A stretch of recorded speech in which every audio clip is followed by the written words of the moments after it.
to truck driver being killed in South Africa. There's so much happening in the land of work and joy, both the good and the bad. We'll be able to shine the light on that and much, much more. And of course, we know that so many of you are joining us. Of course, for the very first time, we'll be able to give you the details on these stories and also what to expect in the course of the week, even as we wrap up the month of June. Very, very soon, we'll be crossing over to July, and we'll be able to let you know what to expect in the month of July. And just a reminder that indeed, Daybreak comes your way from Monday right through to Friday. Our socials are up and running. You do well to follow through on YouTube, on Facebook, TikTok as well. We keep up with the latest trends.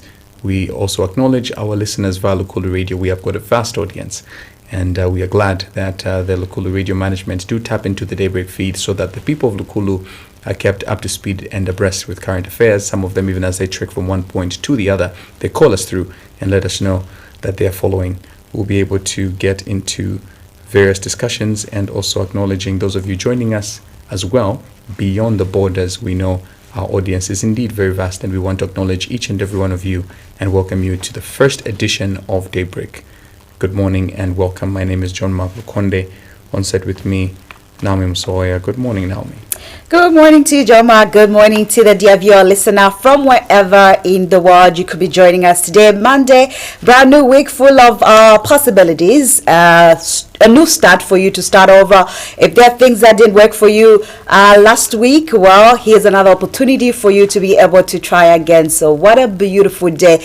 Indeed it is to have a beautiful day. And we're coming from a weekend full of activities. John Mark, indeed, we did see the UPND launching its campaign, but also breaking was Jehovah's Witnesses did abandon the Hero Stadium, giving way for the UPND campaign launch.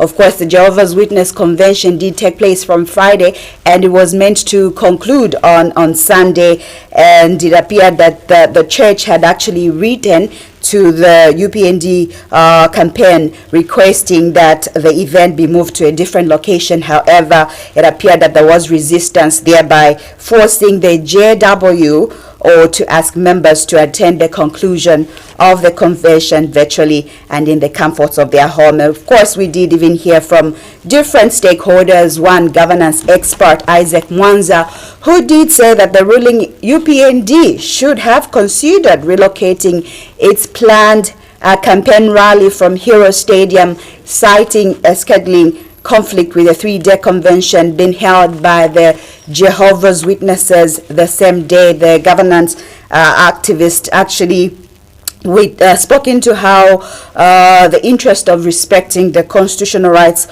to freedom of religion, it would have actually been moved, but also many stakeholders have continued to speak on this. Also did hear from Chishala Kateka, who did speak into how Zambia is a Christian nation, forcing Jehovah's Witnesses out of physical conferences into virtual ones is an attack on our faith and freedoms. According to her, Lusaka has venues like Nkoloma Stadium sitting empty. What are your thoughts regarding the things that have occurred during the week, and of course, indeed, forcing the Jehovah's Witness to, have that convention virtually? John Mark, so much actually happening. Yeah, it actually reminded me of what happened in 2025 when we saw, of course, police blocking Apostle Sunday Sinyangwe's Night of Freedom overnight prayer meeting at OIDC, within the same area, OIDC, that was, of course, in October 2023 last year, and hundreds of congregants who had gathered for that vigil were forced to disperse after police cited security concerns and alleged clash with the government program scheduled at the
haven't complied. The fact that they haven't written doesn't mean they are not. That's why I said if you live closer to JWs, then you will see that indeed they may not have written. They haven't written anything on air, but I know a lot of JWs and they're not happy. In your house, I'm not speaking about my house.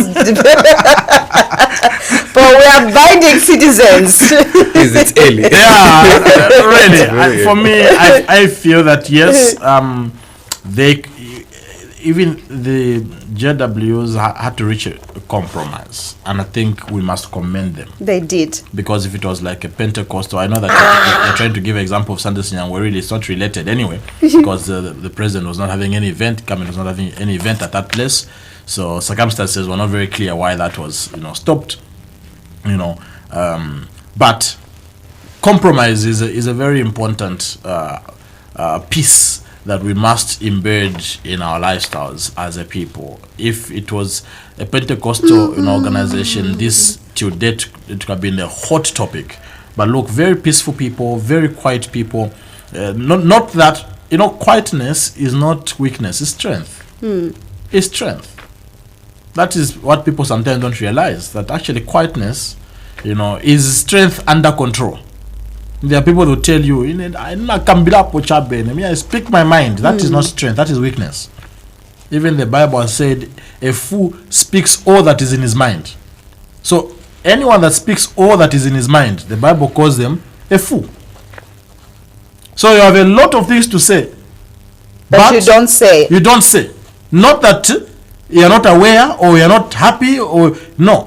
But it's not everything you say. But you're saying that if it was the Pentecostal movement, this would have been maybe blown out of proportion. Why is that? Yeah, that's a big question. I don't know. We sometimes we don't know how to conduct ourselves in the Pentecostals. That's the truth. We don't know how to conduct ourselves. That's the unfortunate part. And we need to learn a lot of things. Even just look at the way we conduct our services.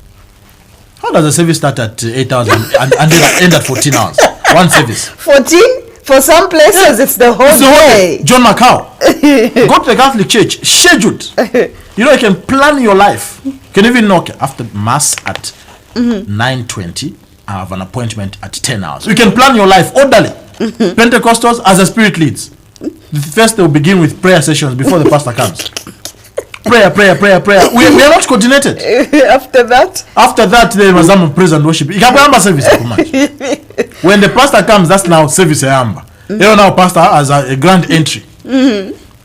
Straight. We need to really have a bit of order. That's why traditional churches have a lot of respect and they stay for a long time. Why? Order. That is what we lack in the Pentecostal churches. We don't even plan our services. They'll just say service number 8 hours to 12 hours. It's just for administration purposes. But actual time we start and end is as the Spirit leads. How do you plan your life like that? Go to New Apostolic Church. Go to the Catholic Church. Go to UCZ. Time is strict.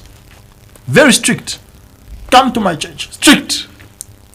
Oh yes. It's a Pentecostal church, but order in terms of time. With us, there's also a lot of order. Come to my church. Yes. There's order. Yeah. Do you know what they say at Mount Zion, for example? If service is starting at 9 hours, you know what they say? 8:59. 8:59, meaning you must be seated before service starts. So some Pentecostal churches have adopted this orderliness, but the majority, no. So there will be noise. Look at what happened even the Sunday Sinyangwe that you gave an example. We spoke about that for almost the whole week. The whole country was talking about Sunday Sinyangwe. That, I think, is one of the things we lack. But we must commend the JWs for complying, compromising, because that's compromise. They have said, look, we paid, like you said, Naomi. We already paid. And this is the final day. Go at OIDC. They would have just said, look, go at OIDC, Mr. President. Go there. But out of respect for the presidency, I think we must commend them. And Pentes, we must learn a few things. A lot of learning indeed from what happened. Not that it is justifiable, really. Even the planners of that event should have also been considerate. The planners of the UPND rally should have been considerate. So it's a two-sided, conversation. Yeah, because you can't Yes. talk about this without Yes. also asking where was the planning in all Yeah. of this. Are you telling me nobody foresaw this 2 weeks prior or Because 3? you plan an event. Okay, so the event you want to use, is it free on this day? Oh, there's this event. What of our alternatives? Because look, I thought they would be inside. If they were inside, it's justifiable. But they were outside. So why did you have to displace people that much? Yes, the 2 events couldn't have happened at the same time. But why did you want a place so bad? You're even using outside.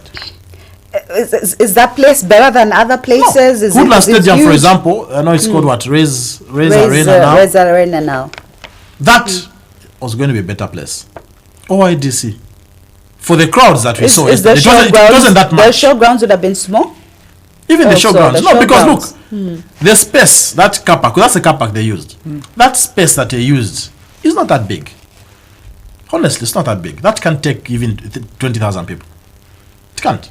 And moreover, even just the office of the president itself, remember that for every single president, you find that the advance party will go, if at all the president wants to go in any particular area, they'll go maybe 2, 3, 4 weeks prior to be able to cross-check on all of the details and the nitty-gritties. So surely they should have at least been able to highlight this challenge. They should have actually, they would have actually gone inside, but I know maybe, it was going to be hard to fill the place, really. So at least Parapanse, Panja. Also, there's also that Yes, there's aspect, that- because I as know. long as there were empty seats, if it was held in Euro Stadium, that would have also been used to decampaign the whole process. Yes. And said maybe was it AI and whatnot. All those conversations you come from Brand Munduvi. Feeling was going to be a hard task. Yeah, because I was around the area the whole time. It was crowded. It was crowded because the space there is small. And The space is small. also, And too many buses. yes, they were cleaning their place, and then there's another convention that's coming up because this one that did take. So, congratulations to EPND for launching their campaigns, even though it felt like they've been campaigning, Yes. Yeah, so didn't feel like it's a new thing.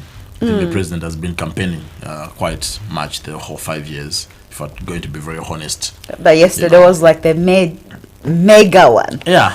I don't know whether Thousands I can call it attended? the mega one, because I should have used the stadium like inside. I'm trying to understand why they couldn't use the inside, why they couldn't go to Woodland Stadium, showgrounds, because the space is quite bigger there, because the car park was also a huge challenge, but at least it helped create a perception that there were thousands because of the space. The space Right. is minimal. Creating a lively atmosphere with music, dancing, and the chants.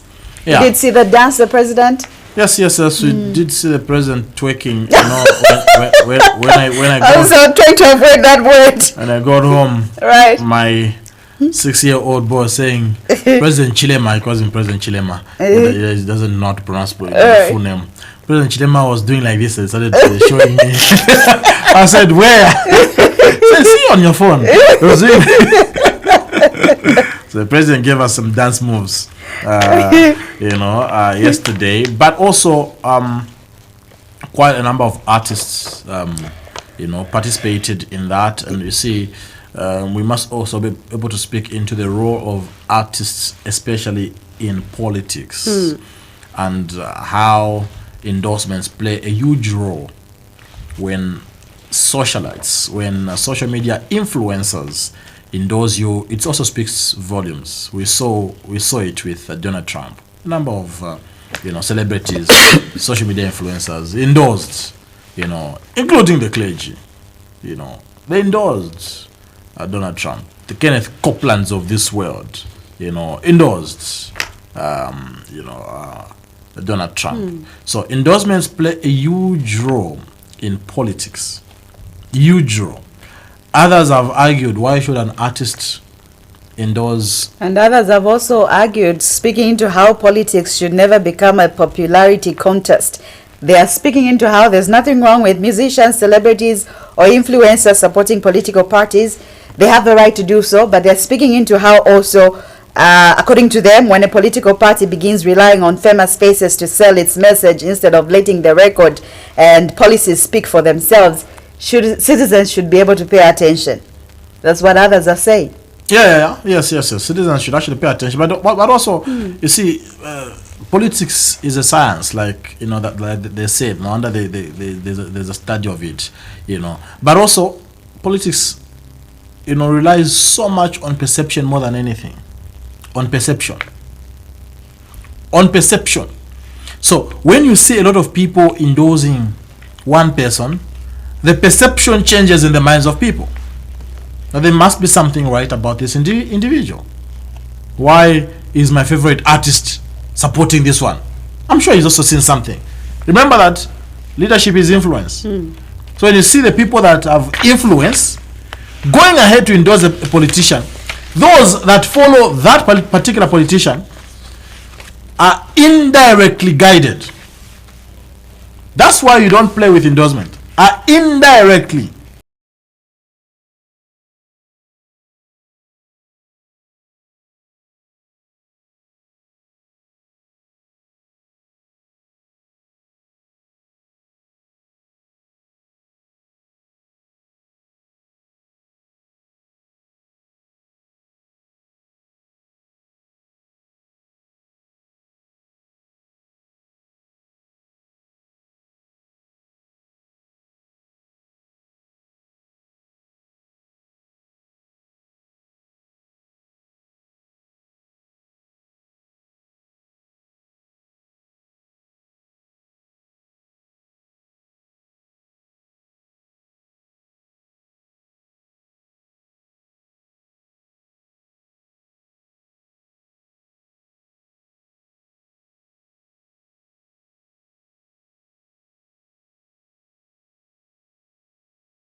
Change for your maps. So that is like we have a trade fair starting on Wednesday. Others will be going to buy things, but as they buy things, they also see another stand. Oh, kuliko na hivi, they'll buy. So you play in the mind like, look, other people will be going to buy free cheap soap, cheap detergents. So, but as you're buying cheap detergents there, you also see kuliko na ma cornflakes here free, yeah cheap. A promotion, you also buy in the process. That was not your agenda when you are starting off. Others will be coming, let me do this. Then you see Prime TV OB there. Oh, what's that? Oh, me advertise. Kasi, maleti ya mzingati. Only so. Oh, okay. Let me advertise. That was not their original intention. And we have a lot of such clients, even when we go to a trade fair, who never budgeted for us. But when they see us, oh, how much? Oh, it's only this cheap. Business. Speaking to how even when we're moving around town, how many things do we buy which we never budget for? Yeah. We buy for so many. We buy a lot of things, really. So that is the catch with politicians. Like, as they come to listen to your maps, let me sell my message.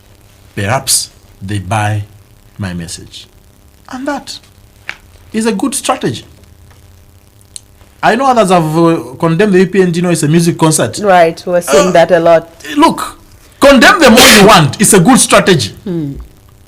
Because if you just line up politicians only, some people are not interested in politics. Some people are not interested in the lives of politicians. But music, like football, brings people together. Yeah. So condemn the UPND all you want. No, it's a music concert. I saw Mundubile posting on his page that they have arrived, I think they arrived in Chinsadi somewhere, Right. and he was asking Abena Lusaka, how was the concert? Yes, we saw that. Meaning the concert that HH had. How was the concert? And people started sharing in the comments, Right. the president twerking, it was nice, see this one was twerking.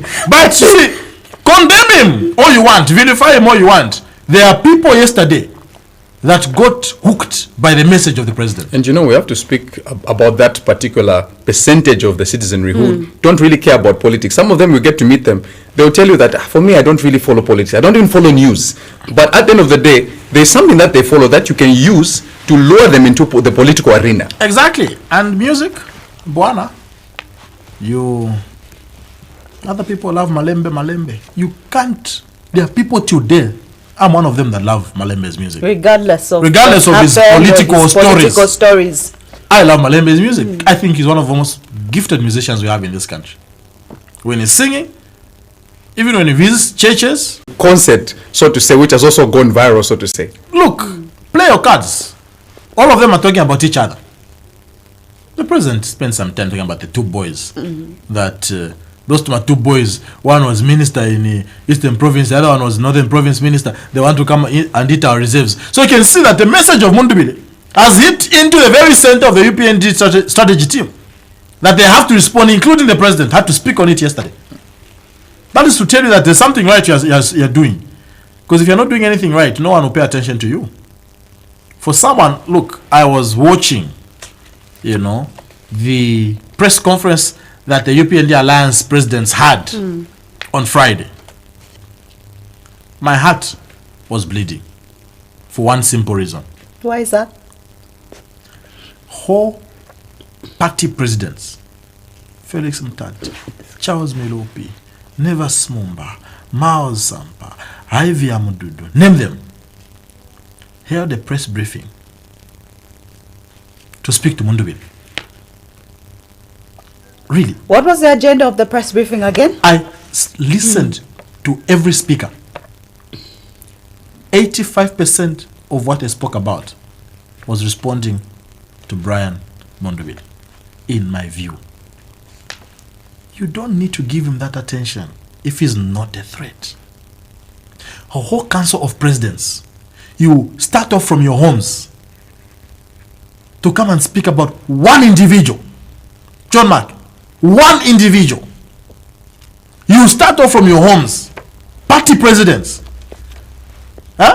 drive nice vehicles to come and speak about one person in the campaign period. Because look, my view is that what they should do, the UPND Alliance presidents and members, divide yourself. You, these 3 months, camp in Eastern Province. You camp in Northern Province. You camp in Lusaka. You camp in Goma Belt. And campaign for the president. That should be the focus. You are an alliance partner. Partner in campaigning for your president, presidential candidate. But you are in Lusaka holding a press briefing to talk about one individual. For me, it's misplaced priority. If I was the UPND president, I'll tell them, this is not your focus. This is not a priority. Go, spread yourself. Because there's a calendar given for the presidential candidates. But there's also a calendar for the parliamentary candidates. Go ahead, campaign for the MPs in the area. Divide yourself. But for you to still be in Lusaka doing what? And even just the aspect Honestly. of dividing, if you're going to speak at a presser and you know a number of you are going to be able to speak, surely there should be some agreement behind the scenes to say, I think I'll be able to maybe address the mining sector, I'll be able to talk about the positives in terms of free education, talk about the desk CDF, I'll be able to talk about electricity, how we've been able to at least ensure that things have been able to stabilize. But to be able to come and speak and then speak on the same thing, what's the point of not just having one person speak for everyone else? Because look, I heard Dr. Evans Mumba with due respect. And I'm saying this as a review, as a journalist. Okay? A review of that presser. Dr. Nevas Mumba said, look, these boys are deceiving the country about for reserves. Let me say it in Bemba. And he spent time to talk about the importance of foreign reserves in Bemba. Go to Chiturika village, Dr. Mumba. Go to Chinsali and tell the people why they should vote for the UPND. That should be the focus. That should be the focus, John. Mao Sampa also stands up and begins to say, look, these two boys or these Mundubi, the team, want to be presidents. In fact, some of them in that camp should be in jail. We should release people like, and even names people. We should release people like Nixon Chilangwa in their place. We release people like Waimi, because Waimi was being sent by them. So release people like, so that they swap. They ought to be the ones in prison. That is not a message in the campaign period. 45 days to go before Zambia votes. Like what? I'll still go back to the question. What was the agenda of that presser then? To talk about one individual whom supposedly you say is not a threat? That's the question I had. Honestly, those are, good caliber people. The Felix Mtatis, the Charles Milopis, the Mao Sampas, the Nevas Mumbas, with their own influence. Really, I tell you, if they divide themselves, that you, this time, camp in this area, you camp in this area, it will help the UPND more than what they are doing now.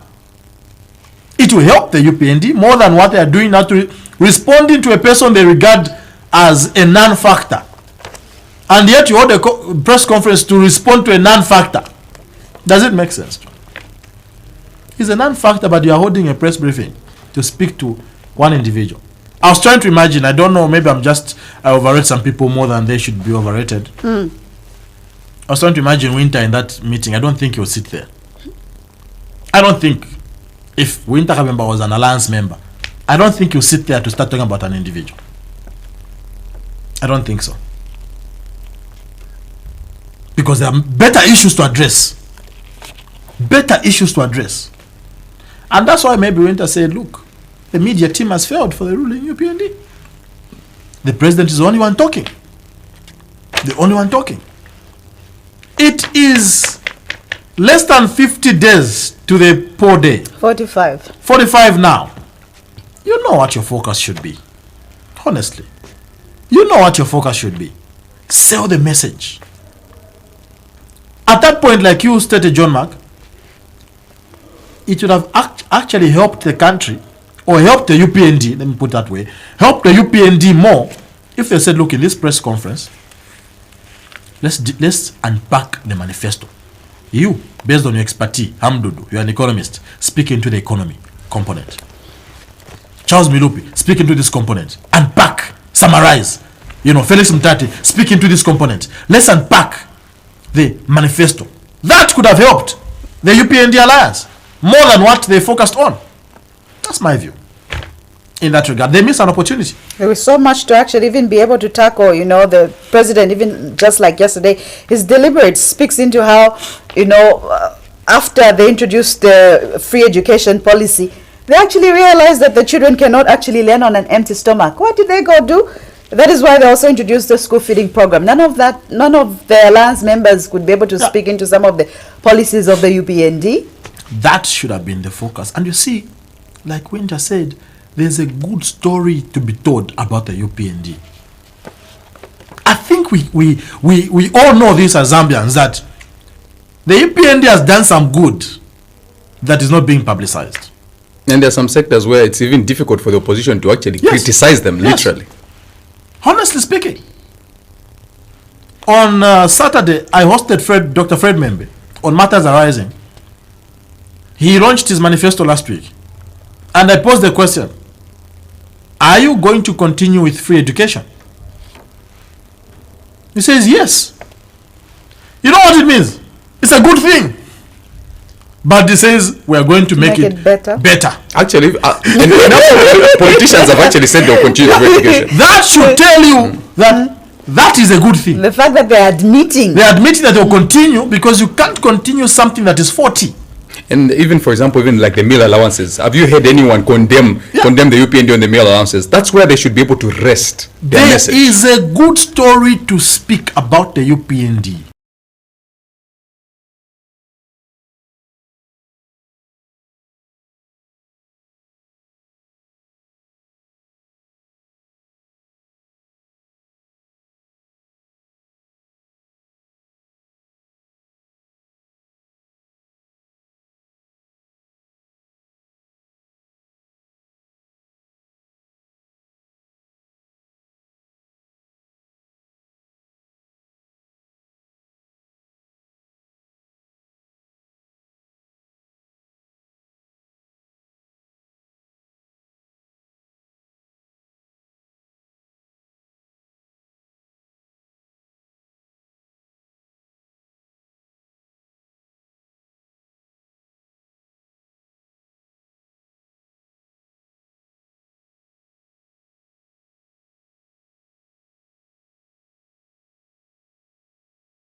These dogs will keep in my yard. you talk to.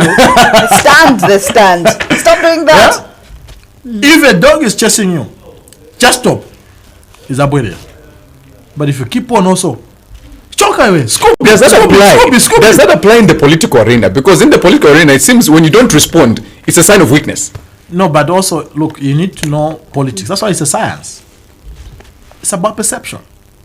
If I'm insulting you, John Mark, and not responding, I'll be tired. In fact, I'll look like I'm the fool. But also look at how Munduwile has handled this issue. I think he's been trending from when he's started talking about the reserves and just his campaigns, the campaigns that he's been having. Is he responding, or he's busy speaking into his The same thing messages? that Oddfax is asking is what I'm asking. Says in politics, you have to counter-react. If you don't keep quiet, even when someone is lying, they need to respond to put things in the right perspective. But you see, that's a small percentage. That should not preoccupy your life in a campaign period to keep on reacting. Do you know what it means? It means you're just waiting for them to say something so that you react. You have no message. You have no message. But your message should override the reaction. That's my point. There are certain things you ignore. You know, Bishop Joy Makando shares a very good piece of wisdom in dealing with the challenges of life. And he gives this as an illustration. And I love it. He says, when you're wearing a white shirt, and that's the example he gives, when you're wearing a white shirt, John Mark, and Matika, mud, comes on your white shirt, if you are not wise, you start removing Matika Pacha. You make the shirt worse. If you're wise, let it dry. When it dries, to be a very small stain. But when it's fresh, so the whole shirt to be messed up. For me, that's a good piece of wisdom I heard from Bishop Makando. I hope the UPND really is listening, because look, There's so much to sell. And I think you are doing a disservice to your party by not selling the good story you have. The meal allowances. Speak into why you need airports in all the provinces.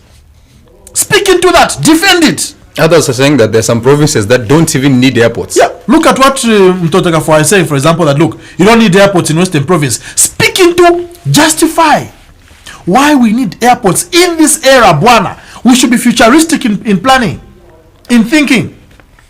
Anyone that says don't need airports is thinking with a colonial mindset.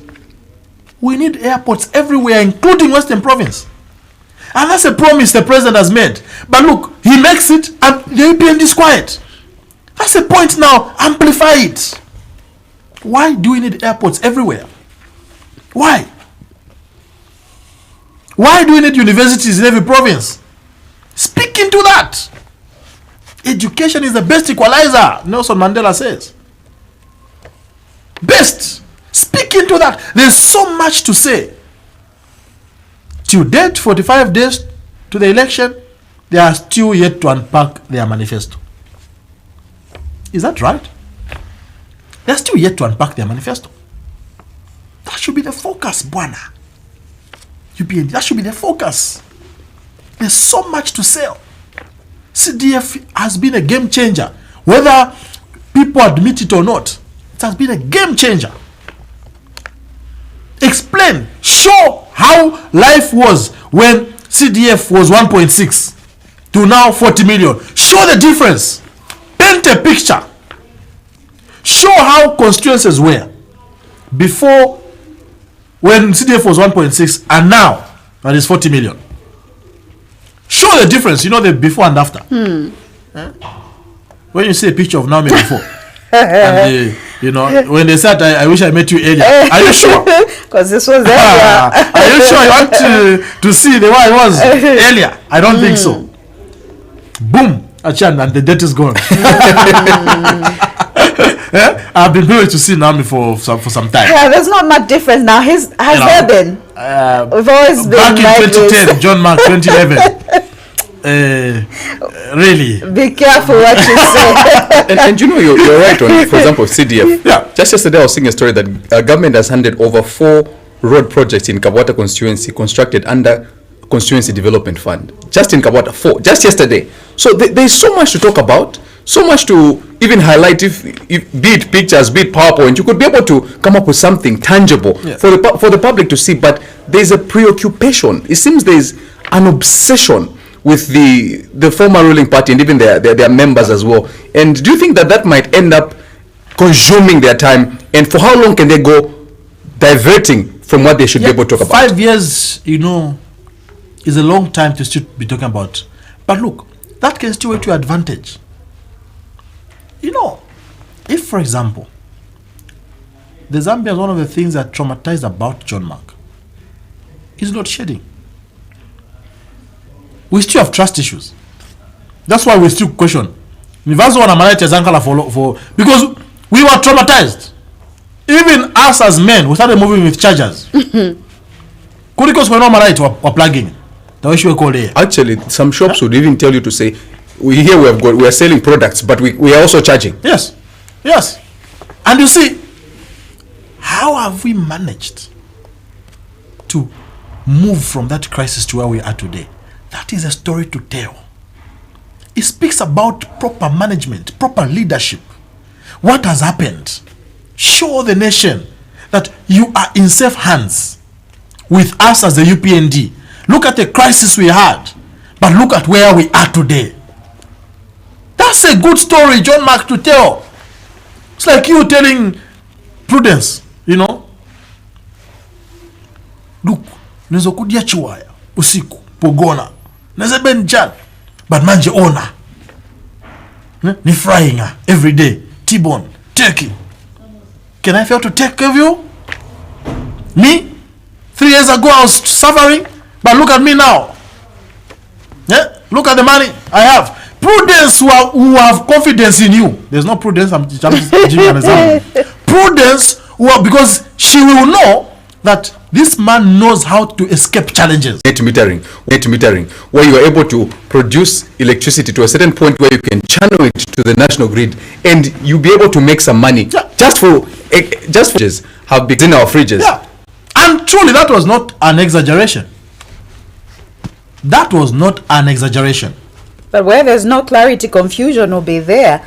And they had liberty really to actually explain to the Zambians and give them the reasons why they should be voted back. But if that is lacking... Yes. Look at John Mark, Naomi. The PF struggled to restructure our debt. Huh? They struggled. They engaged a consultant. What's the name of that consultant? They engaged. Please help me, viewers, if you remember that consultant the PF engaged. They engaged the consultant to help them with the economic crisis that they were in. First country, John Mark, to default on our Eurobond was Zambia during COVID. First country to default. We failed to manage this country, economic, speaking. We failed to manage the economy. The UPND comes,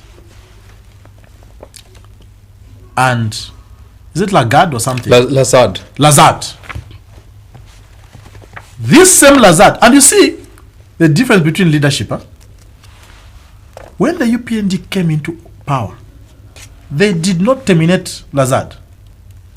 They still maintained them. Same consultant, PF failed.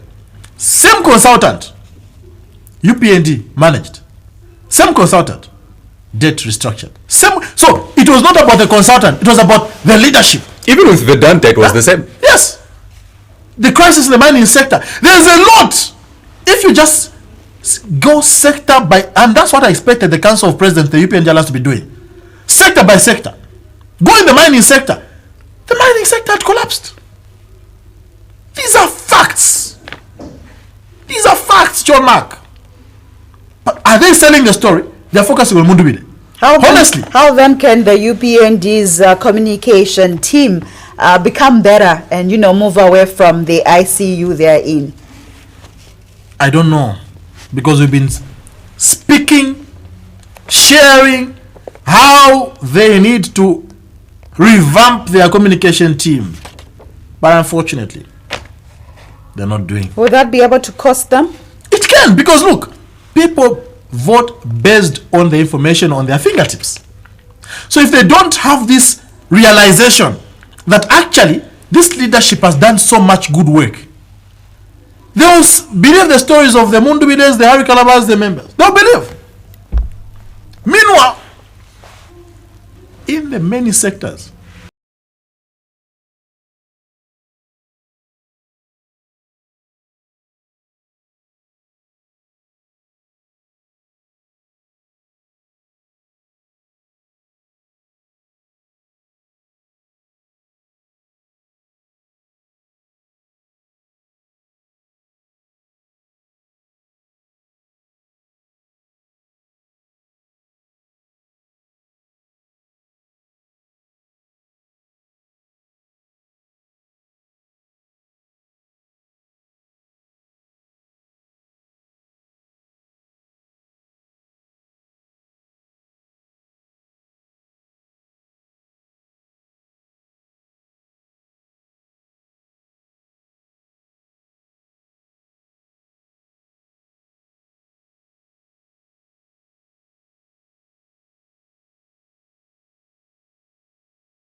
actually make proper documentaries for each and every sector. You just take one particular sector and begin with those people, like for example the education sector. You begin with what Nakes said.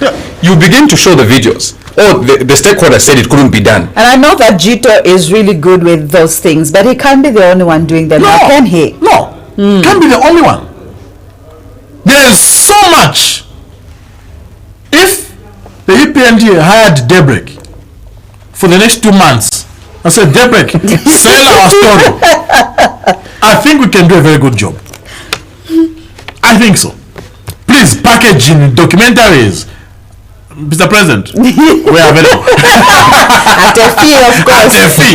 Hire us. The way you hired Lazard. Yes. Hire us. We can do that. Because there's so much to sell. So much to sell. But, unfortunately, you want to focus on attacking opponents. Maybe we should commend the opponents there, because they've managed to actually sway them. Maybe it's actually a campaign strategy. Yes. No, the Patriotic Front, one of the things, John Mark, I can tell you, when it comes to communication, they've been very good. When they were in power, they sponsored even pages. Pages. You know, one time I visited one office of, I don't want to mention the name of the page anyway, but it's a non-page, even now it's still active. I visited that page, fully functional, John Mark, with personnel, in office, job in the organization, but it's a Facebook page to just sell the Patriotic Front agenda. And as confused as they may be now, and as the bad things that they may have done in the past, but nobody can take away the communication skills. They all spoke the same language. They all spoke the same language. Communication part. And that's why they've put the UPND in pressure. I don't think they deserve to be in pressure. In my view. I don't think the UPND deserves to be in pressure at this point. At this point, you see, I was watching, maybe I mentioned him a lot, maybe I should reduce. Winter Habib. I mentioned him a lot. He was giving a very good analogy. He appeared on one platform, just after Matters, he appeared on one platform. And he gave a very good analogy. He was asked a question. Why did you endorse ECO in 2021 and decampaigned HH?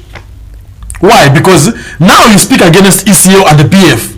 Yet, 4 years ago and 10 months, you endorsed ECO. I said, yes, I did. For one simple reason. He says, look, at that point, I had ECL who had been president for 7 years, with experience with governance, with his own mistakes, but someone that knew the government structure, and had HH with zero experience in government. Why should I trust a newbie over someone that has experience? But initially, even when HH started, I was criticizing him.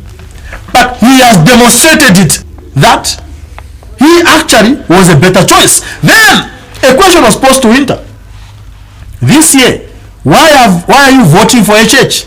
He says, look at the people that are standing. You have HH that has been president of the country 4 years and 10 months. And you have Mundubile, who was Northern Province Minister, not even Cabinet Minister. You had Makebi, who lost 4 years, 10 months ago, lost a parliamentary seat in Malambo. Who should I vote for? Someone that 4 years ago lost MP seat over someone that has been president for 4 years. In terms of the whole room was just dedicated just for Facebook. I'm thinking to myself when you're saying that, I'm reminded of the likes of Emmanuel Mwamba.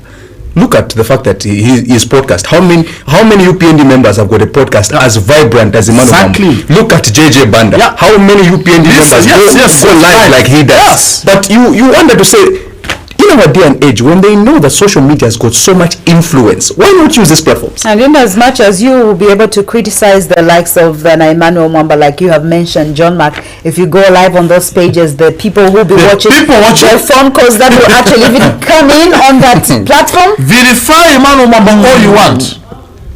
But people are paying attention to whatever he's saying on that program. Far from this country. And yet influencing people in this country. More than the ones who are in the country. More than the ones in the country. We don't even know where JJ is. When he's live, Bwana, people follow him. Whether he's in Zimbabwe, whether he's in Iraq, People are being influenced. And yet you are here. Show us one podcast the UPND has started. Show us one. They don't understand these things. Right now they should have placed people. You do podcasts, you YouTube, you Facebook, be live every night. Sell the agenda of the party. That is what we expect. Have panel discussions with experts. Have reels, use TikTok. Yes! Use every single platform. Because, look, John Mark, I don't know. I'd like to peep into the strategy team of the UPND, just to peep what they say. Just to hear what they say. In terms of planning. I'd like to pass a piece of paper. Right. Also add this on your agenda. Suggestion box. Suggestion box, like add this, dear colleagues. Everyone says, a good marketer. No. We are just stating facts. And unfortunately, you have a whole press conference of senior people, experienced people in governance, who reduce themselves to speak about one person. You are doing a disservice to your political party. Mukusa actually reminds me, he says Tayali is a blogger than Mwamba and JJ put together. Yes. Even Tayali as well. Yes. He's busy apologizing. Bring him back. He's apologizing, he wants to come back. He can help you. You see, one of the things you do is bring people that can help sell your agenda. Regardless of what they did. Oh, that's a different conversation. If you committed a crime, let the law enforcement agencies know what to do. They are trained. I'm talking about the UPND as a political party. Because look, one of the things I felt very sad about, about the rally they had yesterday. First of all, I must state it correctly here, that it's not a job of government to organize a rally of the UPND. That was wrong, number one. But you see, it speaks into the inefficiencies of the political party. Who's supposed to organize a rally of the UPND? That was not a government function. To CPS Chileshekangwa proudly, boldly addressing the press that as government, almost everything is ready for the UPND rally. No, colleagues, that is wrong. That's a political party event. We must separate the two. Government, the reason cabinet is even dissolved during this period is because it is not your job as cabinet or as government to start organizing party events. The two institutions are separate. We should have been hearing the UPND Secretary General telling us all is ready for the rally. We should be hearing Matuke Imenda, Gertrude Imenda, Max Moore saying, look, everything is ready. Musicians are ready. We've engaged as a party. We've engaged Jehovah's Witness over this, and we've reached an agreement. But no, it was government that engaged Jehovah's Witness. Do you think Jehovah's Witness was going to bow to fight government? No. Actually, I just said, look, ni Boma. But that was not the job of Boma to organize a rally. But doesn't Boma know that they shouldn't have organized the rally? They know, but you see, it's a challenge with we Zambians. We allow these things to happen. We allow these things to happen. That was a party event. Government, Chileshekangwa, you have no business organizing a UPND rally, in case you didn't know. Maybe you thought it was part of his job description. I am guiding. It's none of your business. None of your business. Organizing a rally of a political party. But no, you are in your own forefront. Discussing with Jehovah's Witness. No, that should have been Matuke Imenda speaking. The national broadcaster even carries it as news. All is set for the UPND rally. You should also be saying all is set for the Mundiwile rally. You should also be saying the same. All is set for the CF rally. They were actually told that they should be able to do that, but we will see them do that. IBA said, look, if fair coverage. It's one thing to say, but it's another to see that what was advised is actually happening on the ground. It's an abuse of your authority as government to start organizing party functions. Stop. No wonder, John Mark, we don't. It's a crime to see GRZ vehicles in campaign activities. Don't use taxpayers to campaign. Use your money as a political party. Use your money as a political party. There were allowances. You see, yesterday Anglian Novera was filled with people. Because my allowance, I hope it was party money being used to feed the people that were being fed yesterday. Charles Mukosa says, next item, please. before we fulfill do you know why he's saying next item? Because we are now talking about why is government organizing. Earlier on, we were mentioning the good things. It wasn't a problem. It wasn't a problem. Now we're being told to move on. Now we're being told to move on because we're saying why was government organizing a UPND rally? Now we should move on. Since we're not moving on, the president also did admit something very interesting. He says, it's not that we're not listening. We actually acknowledge that the cost of living, there's more that could be done. What do you make of the head of state acknowledging that, yes, quite all right, JCT Arab Food, BNNB is not lying? Look, the cost of living, John Mark, is one aspect that you can't argue because numbers don't lie. Numbers don't lie. Cost of living for a family of 5 here in Lusaka is high. It's over 11,000 now. Yes, 12,000 actually. 12,000. 12,000. When people are getting 5,000, 6,000 kwacha salary, you need to be able to explain what is happening in that regard. What are you doing to change the narrative? What has your manifesto stated? What has your manifesto stated? That should be the focus. On matters arising on Saturday, I asked Dr. Fred Membe, what is your manifesto saying about media reforms? So we're going to change the laws, the way media operates in this country. I also heard him speaking to how he actually did brag a bit with regards how no media house up to date.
All right, we'll go on a brief break, and then on the other side we shall dive into what is trending in the tabloids. I know that the majority of what we've talked about is in the tabloids, but at least we have covered much ground.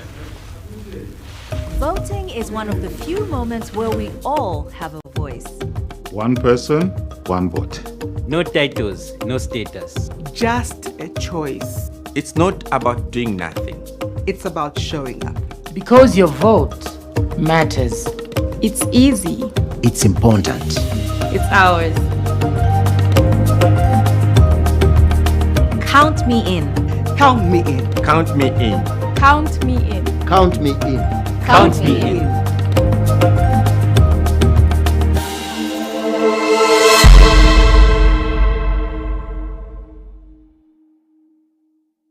In every celebration, there's a simple choice being made. To belong, count me in.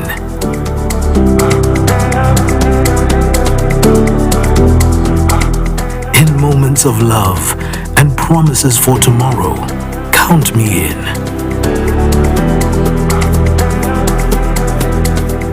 At the checkout line, in the middle of an ordinary day, a reminder that every number matters. Count me in.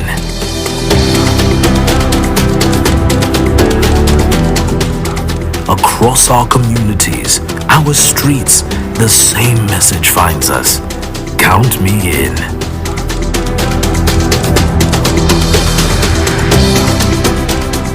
From the everyday worker to the hands shaping our future every day, the call is the same. Count me in.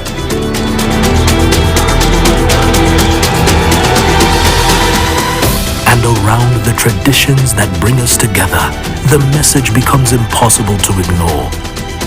Count me in. This election season, your vote counts. Get your NRSC and voters card ready. Count me in.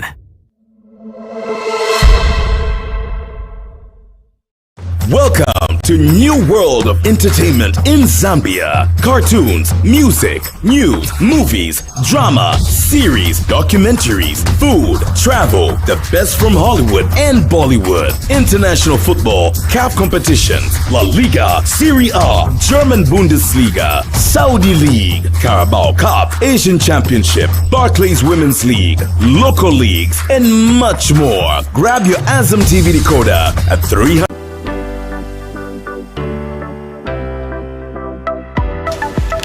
All right, one or two messages before we can even dive into other conversations as well. Evans Kel says HRI is typing. Evans, don't worry. We are definitely on the good side of HR, and I know he's following through. Good morning, sir. Solid D says Oscar Mukosa, of course, messages amongst ourselves, which is a good thing. I think it's important that amongst the DBF we're able to interact one with the other. Oldfax says he meant at that time he was comparing what they would buy that time and what you would buy today if you factor in inflation. Thank you so much for that message, Oldfax. Charles comes back and laughs. Charles, I know that you're trying to poke the bear. We know you, Charles. Edwin Soko says, good morning, Paul. Fair analysis today. No one can complain, but I would like to know the difference between the influence and watching. Sometimes we follow to listen, not being enticed or influenced. All right, keep the messages coming. We will be able to read your messages. And just a reminder that we are live on our Facebook platform, Prime Television Zambia, so you would do well to ensure that you join the conversation, and we'll be able to also open up the phone lines later on and also dive into that very unfortunate story where our trucker, one of the Zambian truck drivers, was shot while transiting in the Congo. We'll be able to dive into those conversations very, very shortly, but we dive into the papers, Naomi. Indeed, we'll be getting into the papers in a bit. Just a few things of what did come out yesterday as the president did launch his 2026 campaign. President Hichilema says continued support will ensure the implementation of policies aimed at promoting economic growth, education, peace, and national unity.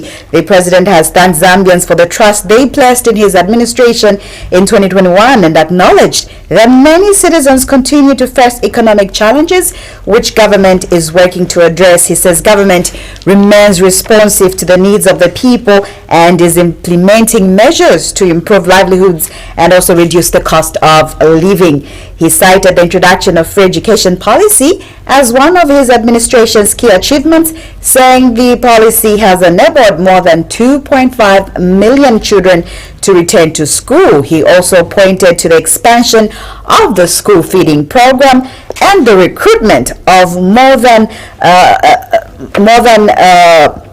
a lot of teachers that he actually did make. He also made progress in debt restructuring, increased mining production, and improved key economic indicators. He said Zambia's international reserves have risen to 6.5 billion United States dollars, describing this as a sign of prudent economic management. He also questioned criticism from some presidential aspirants over the country's macroeconomic progress, including the growth in the foreign reserves. The much talked about foreign reserves conversation, John marked the appreciation of the kwacha against major currencies and lower inflation. He said such criticisms reflects a poor understanding of the economic policies needed to grow the economy, adding that those making the claims were responsible for leaving the country's economy in a weak state. He has called on citizens to remain united and reject attempts to divide the country, saying national unity is key to national development. Some of the things that he actually did speak into yesterday, and he spoke into how they will be able to create more jobs, sustaining free education, as well as invest in infrastructure across various sectors. Quite a mouthful, if you ask me, but of course we were speaking into how it's very important for the president, for the UPND team to be able to speak into some of the wonderful things that the UPND has been able to do, so that the people come August 13th can make that decision. As today we're counting down day 45 to go. And Brian Mundubile's remarks on the $6.5 billion in the reserves, adding that people should think before they talk. It sounds very good in English, like think before you talk, but if you say it in local language, you know, the wordings in my local languages really sound deep. Yeah. But also we spoke into how the president now has jumped on the bandwagon. That word.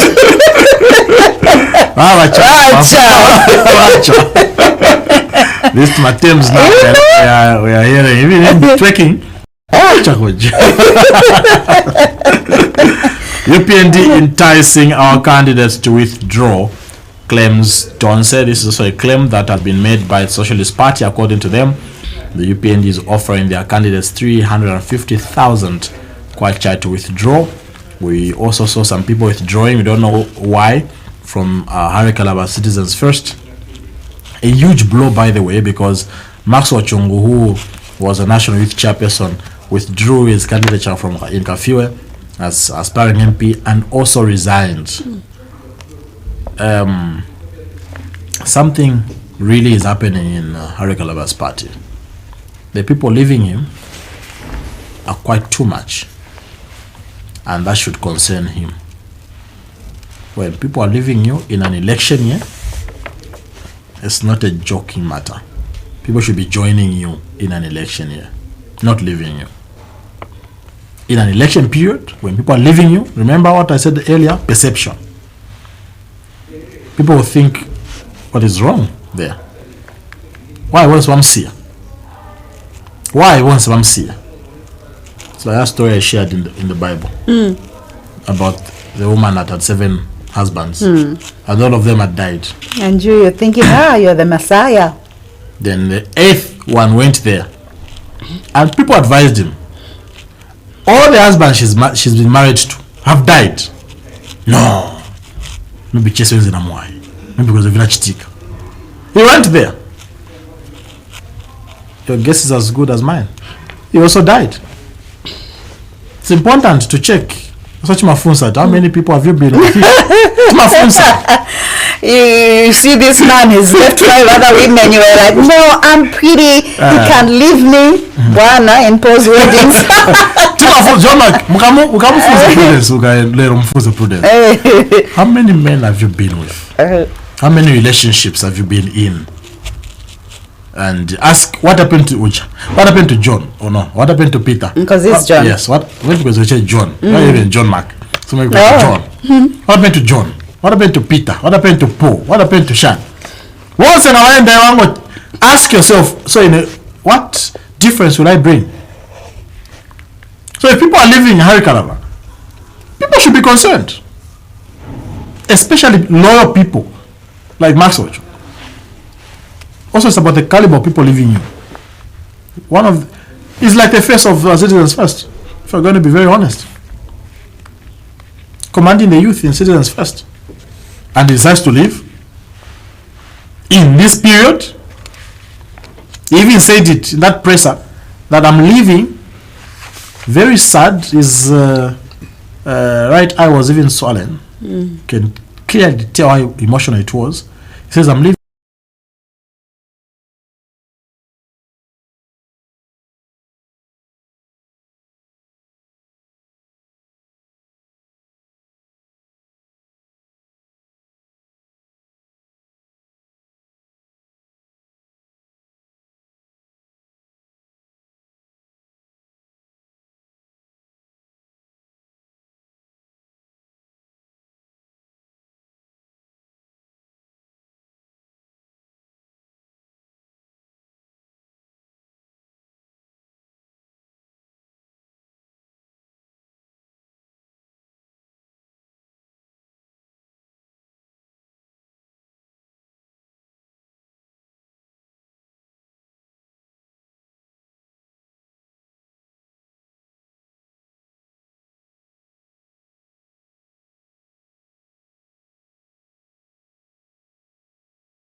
Yeah, bring something. This is what I also said. Next topic, please. Can we move on? Can we move on? In the times of Zambia, Lusaka goes agog. This is such a word, huh? Agog. Agog means what? Yeah, depending vera. Agog is what? I thought it was vernacular. As HH holds mammoth rally to relaunch election bid. Mammoth rally. According to the Times of Zambia, it was a mammoth rally. Oh, it was well attended. Yeah. HH set space for August elections. We have delivered and will continue to deliver. According to HH, reject violence, VIP ages young people. And just a question to the Vice President. Why isn't she doing campaigns, elsewhere also? I don't know if you've seen her attend any rally. Why? Maybe they're waiting for the president to launch the campaign. Then she also goes flat out. Maybe. Maybe we give it the next two weeks after the launch, then we can be able to. That to be like 30 days or so now. That's the challenge. That's the really. I know she was on a certain platform, and then she not well publicized though. Absolutely, Yeah. could have done better. Vice President appearing on a radio platform for an interview is big. Absolutely, Should have been the talk of the town. but no. But no, it wasn't. That should concern people in the party. The whole vice president is live on radio, and the nation is not talking about what she said. That should concern you if you are in the UPNG. Really. That should be the talk of the town, whatever she said. But no, I've not seen any clip, by the way, of what she said. Really. We're coming back to issues of communication. Do you know that even on the UPNG page is not there? Wow. It's not there. Their vice president appeared on a radio platform. He has decided, so they're no longer 14. Wow. So that's the 13. Very, very possible to see the number drop. But he has decided to endorse the candidature of President Hakainde Hichilema. These are the stories in the tabloids this morning. We go straight to the story by Joan Musabila that states that President Hakainde Hichilema has called on Zambians to vote for the UPND, whose agenda is to ensure that there's development across all sectors of the economy, putting the interest of the people first and lowering the cost of living. Speaking during the launch of his presidential campaign in Lusaka, President Hakainde Hichilema said the UPND acknowledges the challenges Zambians are faced with and that there will be no rest for the party until development is delivered to the Zambian people. The president has also cautioned that there should be no violence in bus stations, adding that those promising lies would take back Zambians to the old days of suffering. Speaking at the same launch, President Hakainde Hichilema's presidential running mate, Mtale Nalmango, urged Zambians to vote for continuity of peace as opposed to violence. Here's a report. The United Party for National Development has launched the 2026 presidential campaign ahead of the August 13 general elections in Lusaka. Party officials, alliance partners and supporters joined the mass rally that was held at the Hero Stadium grounds as President Hakainde Hichilema addressed the crowd, calling on all Zambians to ensure that they vote for the United Party for National Development for continued development. We shall continue working hard. We shall continue working hard to deliver for you, the people of Zambia. We love you so much. President Hakainde Hichilema's running mate Mtale Nalmango was also present at the launch.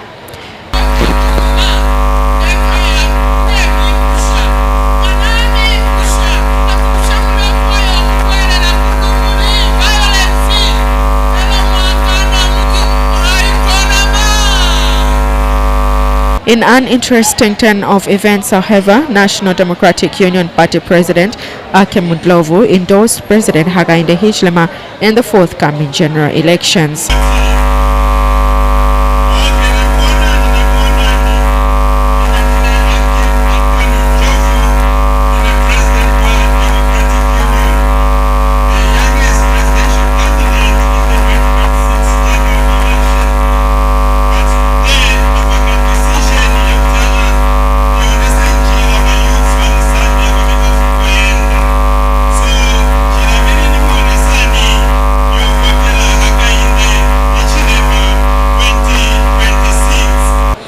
Aspiring candidates were also among those that were present at the rally. I want to assure you that the people of Mandevu have decided to go red. They have decided to go President of the Republic of Zambia on the 13th of August 2026. With less than 2 months left, Zambia is slated to hold the 2026 general elections, with presidential candidates vying for the seat to lead Zambia for the next 5 years. Joan Savila, Prime TV News, Lusaka.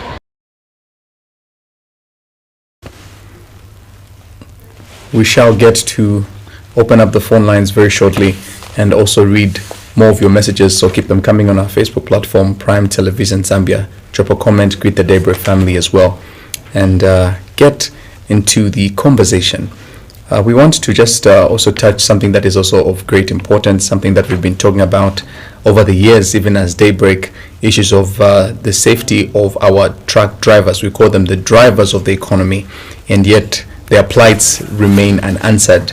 I remember at one particular point we're talking about the Kasumbalesa stretch and how the truckers were stuck there for days on end, but that was also something that died a natural death in terms of conversations and later on issues of safety. And today the conversation does continue, and in particular, in case you have not heard, a Zambian truck driver, Victor Bwalia, has been shot dead in Durban, South Africa, near Access World. And we did even hear that one of the unions had spoken, the United Truck Drivers and Allied Workers Union of Zambia, confirmed the incident. And of course, the union stated that it received the news with shock and sadness, extending condolences to the family, friends and colleagues. And of course, we did also hear that other stakeholders have also been able to condemn the killing, describing it as a senseless and barbaric act against a driver who was contributing to the regional trade and economic activities. To that effect, we have with us the president of Southern Africa Truck Drivers Association of Zambia, Mr. Eugene Glovu. It's a pleasure to have you, and good morning, sir. Well, good morning. Thank you very much for having me. Indeed. First and foremost, I just wanted to get your reaction to the killing of the Zambian truck driver in South Africa to begin with. Yeah, the fraternity currently is in a mourning mood, very, very devastated indeed emotionally. Today, cross border has become a nightmare because when these very important critical players called economic movers leave their homes, the families start wondering whether the breadwinner will come back alive. And it is this situation which, you know, needs urgent attention, especially from higher authorities. Let me begin by, on behalf of the fraternity, the association in particular, and on my own behalf, register our sincere condolences to the bereaved family, the fraternity, friends, on the loss of our dear comrade who was killed in South Africa. It's not just this case. We have so many unreported cases, especially in the DRC. Even as we speak, there is one Zimbabwean colleague whose body is currently lying in Elikasi mortuary, right in the DRC. This one was literally beaten to death, maimed in a very barbaric, manner in front of some law enforcement officers who could not do anything. And because of these cases, it has really been very, very difficult for our members, because we've been talking.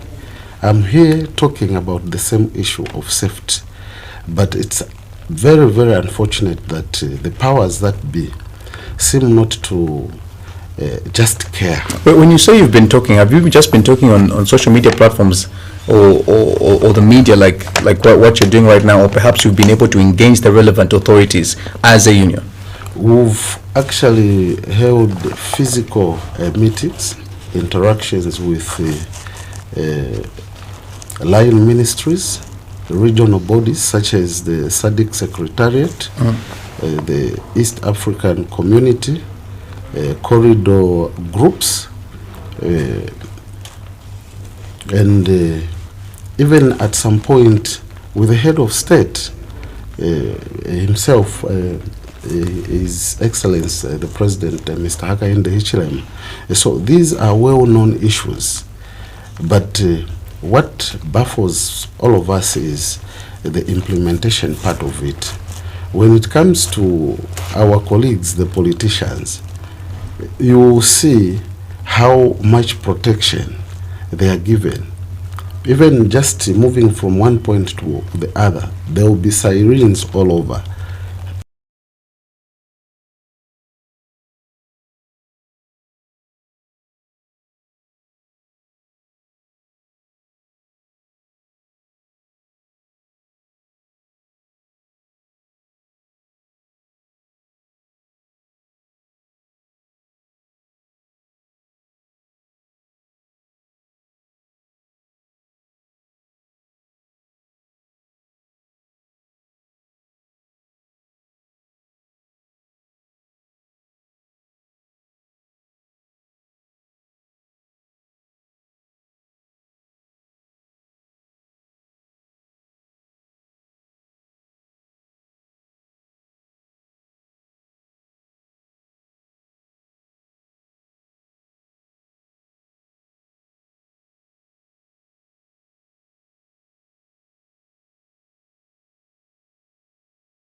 Who are currently driving South African registered trucks, that it's about time they came back home.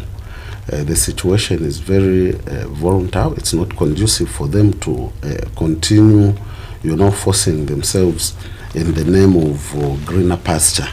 I think in a few years we've seen a capacity growing in terms of job opportunities in the transport road subsector. We have enough jobs, though I should be quick to mention that what still worries all of us is the conditions of service. They are still pathetic. They need serious attention. But again, if our colleagues can come, we work together with the trade unions registered in the sector, I'm sure we can do better than putting their lives on the line where they are. Right. I know, Mr. Nglovu, that there was a meeting some time ago that Zambia did host, with regards DRC in Livingstone, and some of these issues we were told that they were being handled, but the recent events highlight a reoccurring issue for truck drivers in the region. But also, let's speak into how whether or not the truck drivers also have been trained. Has there been any training that is provided for the truck drivers to ensure that they undergo continuous training on how to navigate South African roads, adjust to bad weather, and maybe handle any heavy cargo safely? Yes, of course. At company level, we do have what we call safety talk. Drivers are prepared before they leave their respective companies to go and deliver as well as uplift loads from various points, especially in South Africa. So one of the key issues that is taught to our members is to be very much vigilant when they are in South Africa. They mustn't move alone. They should always move in convoys when they are carrying high value products. Also, in an event that they are under attack, remember our members are not combatants. They don't move with guns or what. They're very vulnerable. In an event of any attack, they are taught not to resist.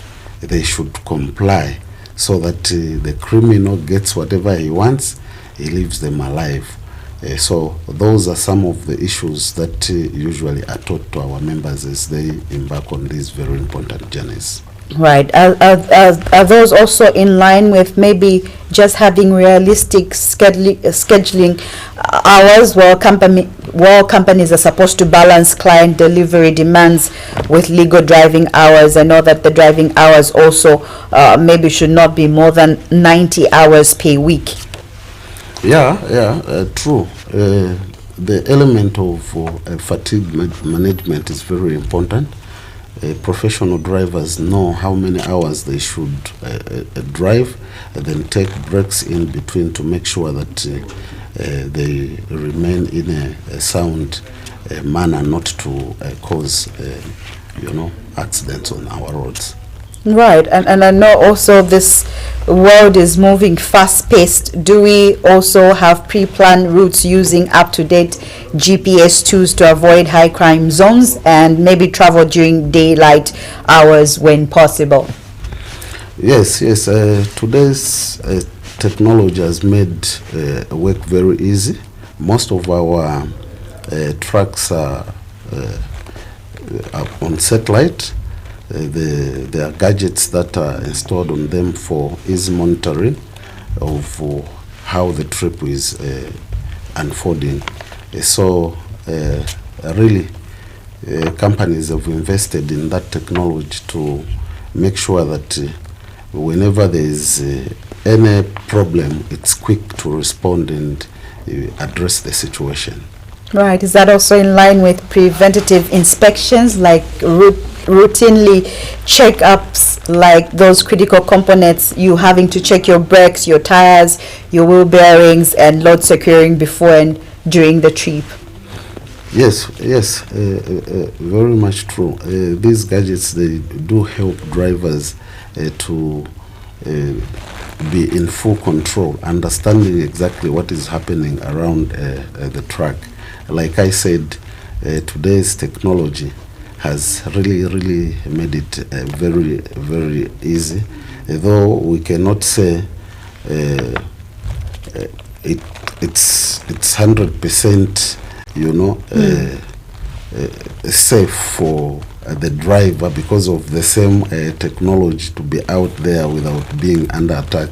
Right. Criminals also, they do have their own way of making sure that they defeat the ends of this good technology meant to make work easy. Right. And just moving on, how can we just continue to ensure that our truck drivers will be safe out there as cross-border organizations as well as associations continue to flag severe threats to transport workers, ranging from hijacking to violent protests on regional trade routes? How can we ensure that these routes will be safe for our truck drivers going forward?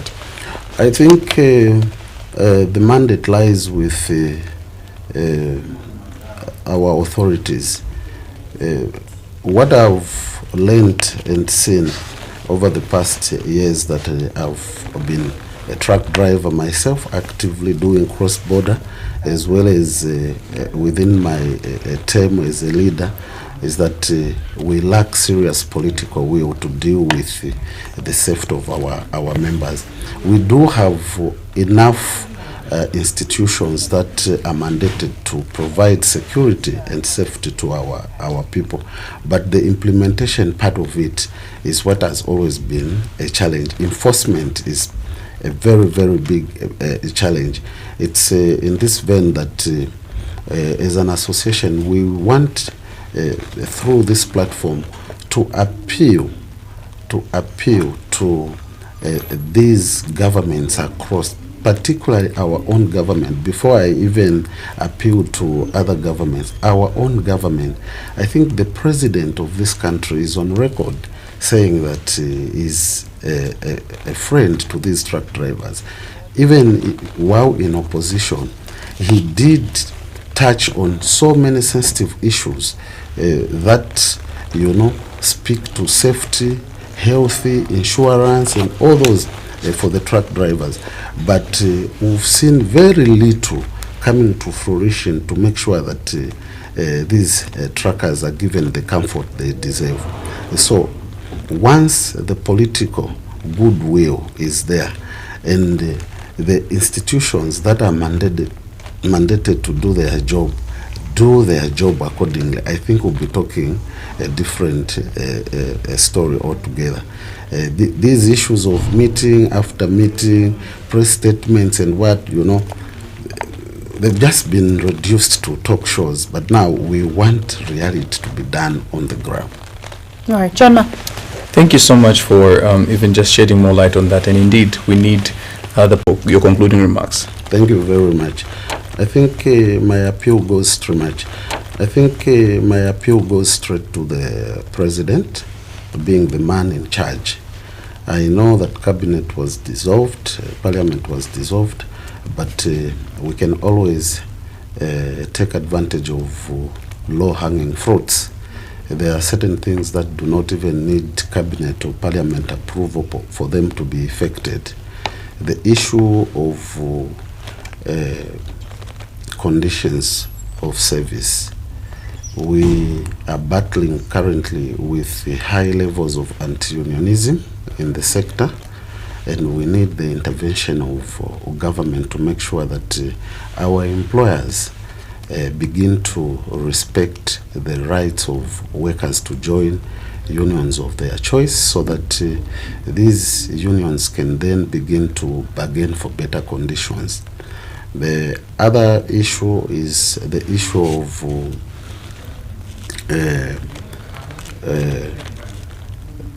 our trade unions in the sector. I think I'm appealing to my fellow leaders to put the interest of workers first and not personal interest. I know it's not easy, but collectively, if we come together, speak with one strong voice, we will definitely be heard one day. Thank you. Thank you so much, and we're grateful for, of course, what the association is actually doing, even on the ground as well. We'll just go on a brief break, and then on the other side, we shall open up the phone lines. We want to get to hear from you. We know that you've been following through from the onset up until now, and before we can even wrap up, we'll give you the final say. The United Party for National Development has launched the 2026 presidential campaign ahead of the August 13 general elections in Lusaka.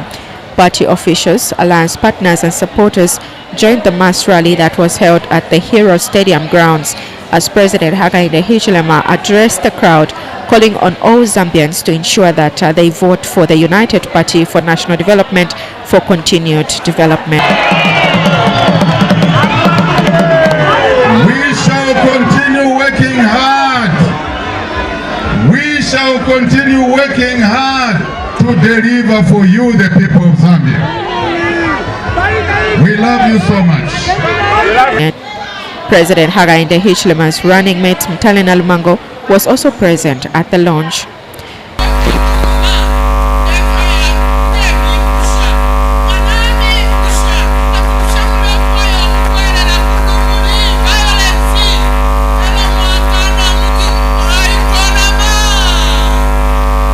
In an interesting turn of events, however, National Democratic Union Party President Ake Mundlovu endorsed President Hakainde Hichilema in the forthcoming general elections.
No PF and any PF member may not be an alternative.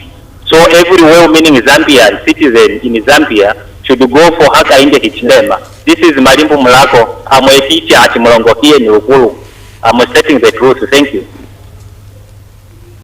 Thank you so much for calling through. It's good to know that the people of Lukulu are following through. Indeed, we always acknowledge our listeners as well via Lukulu Radio and others following through from Lukulu, the land of plenty.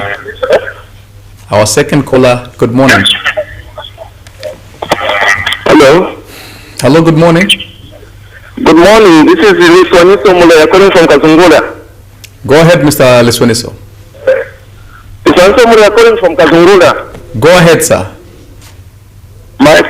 My contribution this morning, I just want to urge every well-meaning Zambian, a youth like me, let us vote for change. Let us vote for Brian Munduvile.